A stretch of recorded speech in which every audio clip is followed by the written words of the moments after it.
The economy continuing to shrink while the cost of living continues to rise. Let's not discuss things like school fees and rising fuel costs.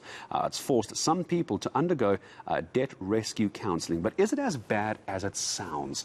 And is there a catch? Well, let's find out. I'm joined by Annaline from Debt Rescue. Spoken to Debt Rescue a couple of times. Annaline, all the best to you for the year. It sounds like a scary term, but I don't imagine it actually is. So why is there this fear factor when it comes to debt rescue?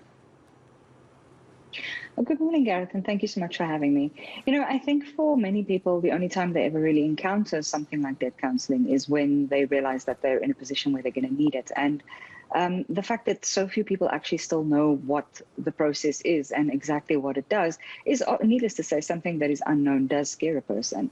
But the process has been around since 2007.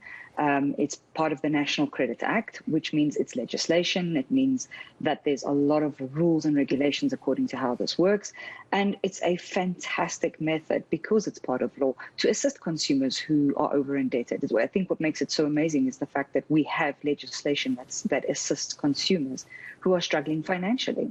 Because one of, I think, the big misconceptions as well, when I was looking into something like debt rescue as well, is that there's this theory and this belief that any form of debt rescue, any kind of debt intervention is essentially that you're going to take away people's money completely. They no longer have any say over what happens over their finances. It's completely out of their hands. And I think that could be part of the fear factor.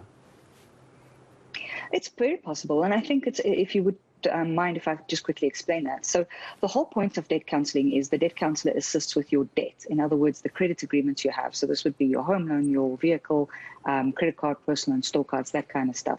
But to do that, we have to first set up a budget for you. And that budget looks at your income, your living expenses, and then your debt as a separate entity. So part of that budget is to make sure that there is sufficient funds to make sure that you can still pay your normal monthly bills. So this would be your rent, your school fees, your fuel, whatever it is that your food, obviously, anything that you still need to survive every month. That remains in your discretion as to how you spend that and the expenses that you incur.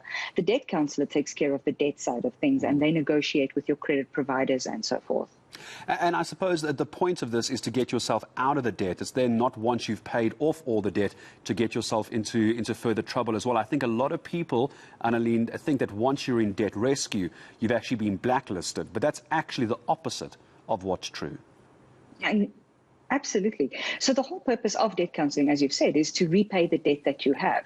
And you cannot, continue incurring debt if you're struggling to pay the debt that you have. However, understanding that this is not a blacklisting at all. This is a temporary process that you go through to renegotiate with your credit providers, repay your debt at lower installments at a longer period of time, making sure that you can continue to still cover your living expenses. Because the biggest problem that consumers who are over indebted have is that, the juggling act they have with trying to decide, am I paying my debt or am I covering my living expenses? And more often than not, they might be paying their debt, but because they're not covering their living expenses, they're incurring further debt to cover their living expenses. And it just becomes a spiral. So quite the contrary, the whole purpose is it's a very, very clear and structured plan on how you are repaying the debt that you've incurred so far and preventing legal action in the process and, keeping your assets and so forth. It's actually a way of keeping you out of being blacklisted. That's actually the point. As always, by the time you're blacklisted, it's far too late. It's a much harder process.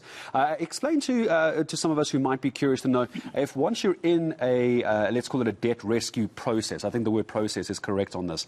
Annaline, this might be my last question due to time. What people are then not able to incur more debt. But what happens if someone does want to get their finances under control, but they've got, for example, a house they can't afford, they want to sell that, a car they can't afford, they want to sell that in order to pull down the amount of money they're spending? Does a debt rescue lock them out of those processes completely? Or what would someone do in a case like that? Well, obviously, each set of circumstances are unique. But I mean, by all means, if you are in a position where, for example, you decide that you would like to sell your asset, for example, your home, because there's equity in it, and that money can rather be used to pay off the debt, and you for now are not you no longer want to own that property. That's most definitely something you can do. So you are not locked in the exact position where you are right now. And the other thing is also that, so for example, your financial circumstances change. You might be working overtime and getting extra income, or you get a bonus at your work, or you've won the lottery or something. You can apply those those extra funds towards your debt as well. So then the amount does not remain fixed, and you cannot pay more. By all means, we strongly encourage, if, for example, you have a bit of extra savings that you've managed to put together through some means, and you want to settle some of your accounts, it's very strongly encouraged, because it gets you through the process faster.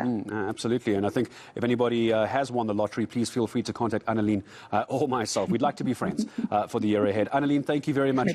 Indeed. Annaline van der Poel from Debt Rescue. Go and take a look at their website if you need help. And I think if I had time, I would have asked Annaline this. Don't wait until you're in the black. Don't wait until you're in the red.